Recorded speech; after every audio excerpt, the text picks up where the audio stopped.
चलो इधर फोकस करो। हमने कल, है ना, कल के लेक्चर में जो हमने बताया था, पिछला लेक्चर में क्या बताया था, मोल कंसेप्ट, है ना, मोल का बेसिक चीजें बताया था, है ना, है ना, पिछले लेक्चर में हमने क्या बताया था, मोल का बेसिक चीज, है ना, मोल्स कैसे हम निकाल देंगे, नंबर के टर्म में कैसे निकालते हैं, मास के टर्म में कैसे निकालते हैं और वॉल्यूम के टर्म में कैसे निकालते हैं, है ना।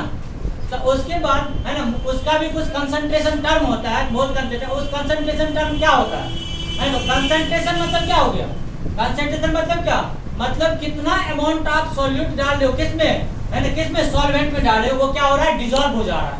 है ना, इसलिए उसको बोला गया it is the amount of solute dissolve in a particular amount of solvent, and इसी को हमने क्या बोल दिया, कंसंट्रेशन बोल दिया। कहने का मतलब है, देखो ये सॉल्यूट जो डिसॉल्व हो, कितना अमाउंट सॉलिड हो गया, है ना, मतलब कितना अमाउंट किसमें, सॉल्वेंट में, सॉल्वेंट मतलब क्या,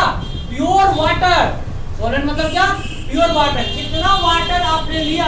है ना, मान के लो कितना, मान के हमने 200 ग्राम हमने ले लिया, कितना शुगर ले लिया, 200 ग्राम क्या लिया, शुगर ले लिया, तो 200 ग्राम शुगर में कितना लीटर आप पानी डालोगे तो पूरी तरह से क्या हो जाएगा, वो डिसॉल्व हो जाएगा, है ना, पूर्ण रूप से क्या हो जाएगा, वो डिसॉल्व हो जाएगा, उसी को हम क्या बोलते हैं, कंसंट्रेशन टर्म बोलते हैं। तो कंसंट्रेशन टर्म भी होता है सॉल्यूशन का, वो अलग अलग होता है, हम एक एक करके चर्चा करेंगे। पहला कंसंट्रेशन टर्म जो होता है सॉल्यूशन का, वो क्या होता है, मोलारिटी होता है, क्या होता है, मोलारिटी, जिसको हम कैपिटल एम से नोट करते हैं, मोलारिटी जिसको हमने किससे नोट किया, कैपिटल एम से। उन्होंने ये बोला,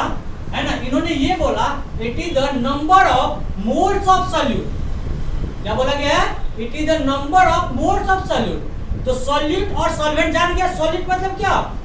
सॉल्यूट मतलब क्या, आपसे अगर कोई पूछेगा वाटर हो गया, वहां पे शुगर हो गया, है ना, तो आपसे अगर यहाँ पे कोई पूछ दिया जाए, यहाँ पे ये शुगर हो गया, है ना, और प्लस हो गया वाटर, है ना, वाटर, उसमें सॉल्यूट कौन है, सॉल्वेंट कौन है, आप क्या बताओगे। हमने ये बोला, है ना, जब तक आप वाटर में शुगर को नहीं डिसॉल्व कर रहे हो, तब तक वो तो क्या था, सॉलिड के फॉर्म में था। जब तक आप वाटर में शुगर को, वाटर में जब पानी में जब आप चीनी को जब तक तुम नहीं घोल रहे हो, नहीं डाल रहे हो, तब तक वो तो सॉलिड के फॉर्म में था, सॉलिड के फॉर्म में था, तो तब तक वो पहले जो सॉल्यूट के फॉर्म में था, उसी सॉलिड सब्सटेंस को हम क्या बोलते हैं, सॉलिड बोलते हैं। तो वो हमारा शुगर जो हो गया, वो क्या हो गया, सॉल्यूट हो गया, और हमारा वाटर जो हो गया, ये क्या हो गया, सॉल्वेंट हो गया। क्लियर है बात, क्या हो गया, सॉल्वेंट हो गया, ठीक है। यहाँ पे हम तो मोलरिटी हमने बोला it is the number of moles of solute, मतलब कितना मोल सॉल्यूट प्रेजेंट है पर लीटर सॉल्यूशन में, मतलब कितना मोल सॉल्यूट, मतलब कितना मोल शुगर प्रेजेंट है कितना लीटर सॉल्यूशन में, तो उसी को हमने क्या बोल दिया, मोलरिटी बोल दिया। तो बोला गया मोलरिटी किस पे डिपेंड करता है, तो मोलरिटी ओनली वन किस पे डिपेंड करता है, वो टेम्परेचर पे डिपेंड करता है। हमने बोला यहाँ पे मोलरिटी डिपेंड्स ऑन टेम्परेचर, इसको रिव्यू कर लीजिएगा, मोलरिटी किस पे डिपेंड किया, टेम्परेचर पे डिपेंड कर, वो आगे भी काम आएगा, इसलिए अभी से रिव्यू कर लो उसको। उसका यूनिट अगर आपसे पूछ दिया मोलरिटी का यूनिट क्या होता है, तो मोलरिटी का यूनिट होता है, हमने क्या बोला, molarity moles of solute upon volume of solution in litre, तो क्या यूनिट क्या होगा, मोल पर लीटर हो गया यूनिट, उसको भी रिव्यू कर लिया हमने। अगर आपसे क्वेश्चंस में दे दिया जाए मोलरिटी निकालने की, तो आप कैसे निकालोगे, है ना, उसका फार्मूला होता है, 3 फार्मूला होता है। अगर आपको मोल्स ऑफ सॉल्यूट अगर दे रहा होगा, है ना, अगर लीटर में वॉल्यूम दे रहा होगा, है ना, तो मोलरिटी बराबर number of moles of solute present in volume of solution in litre, divide कर देंगे, हमारा क्या निकल जाएगा, मोलरिटी निकल जाएगा। दूसरी बात, अगर आपका वॉल्यूम लीटर में नहीं दे रखा होगा, मिलीलीटर में दे रखा होगा, तब क्या करोगे आप, अगर आपका क्वेश्चंस में वॉल्यूम अगर लीटर में लीटर में अगर दे दिया, तब तो आप ये फॉर्मूला लगा दिया और आंसर में निकाल लिया मोलरिटी, क्योंकि आपको पता है number of moles of solute भी क्वेश्चन में दे रखा है और volume of solution in litre में दे रखा है, तब आपने मोलरिटी निकाल लिया। अगर आपको क्वेश्चन में वॉल्यूम लीटर में ना दिया हो, तब क्या करोगे, मिलीलीटर में दिया हो, तब क्या करोगे, उसको करना कुछ नहीं है,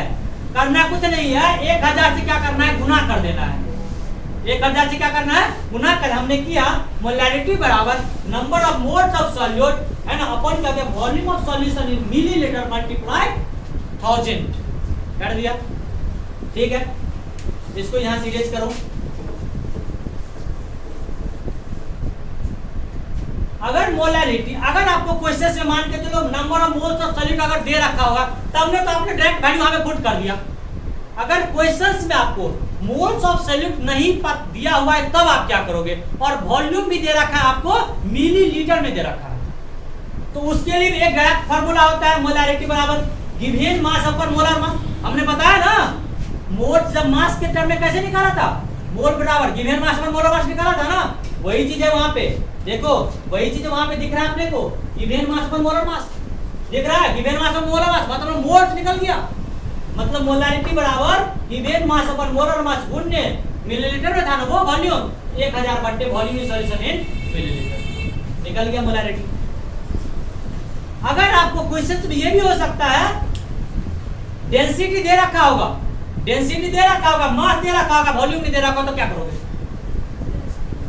डेंसिटी आपको क्वेश्चन में दे रखा होगा है ना, और मास दे रखा होगा, वॉल्यूम दे रखा होगा तो क्या करोगे। तो डेंसिटी बराबर फार्मूला होता है क्या, मास अपॉन वॉल्यूम होता है, मास अपॉन क्या होता है वॉल्यूम होता है, तो वॉल्यूम क्या हो जाएगा, मास बराबर क्या हो जाएगा, मास बराबर क्या हो जाएगा डेंसिटी, डेंसिटी इनटू क्या हो जाएगा वॉल्यूम हो जाएगा, ये हो जाएगा है, हो जाएगा। तो अपने को निकालना क्या है, वॉल्यूम निकालना है ना, वॉल्यूम निकालना है ना, तो वॉल्यूम बराबर कितना हो जाएगा, वॉल्यूम बराबर क्या हो जाएगा मास और बटे कितना हो जाएगा डेंसिटी निकल जाएगा। तो अगर वॉल्यूम निकल गया है ना और मास पहले से पता हुआ है ना, मास पहले से पता हो गया तो मोलैरिटी हम निकाल लेंगे, क्योंकि गिवन मास दिया मोलर मास से पता चल गया, वॉल्यूम सॉल्यूशन लीटर में 1000 उसको गुना कर दो आंसर निकल गया। ठीक है।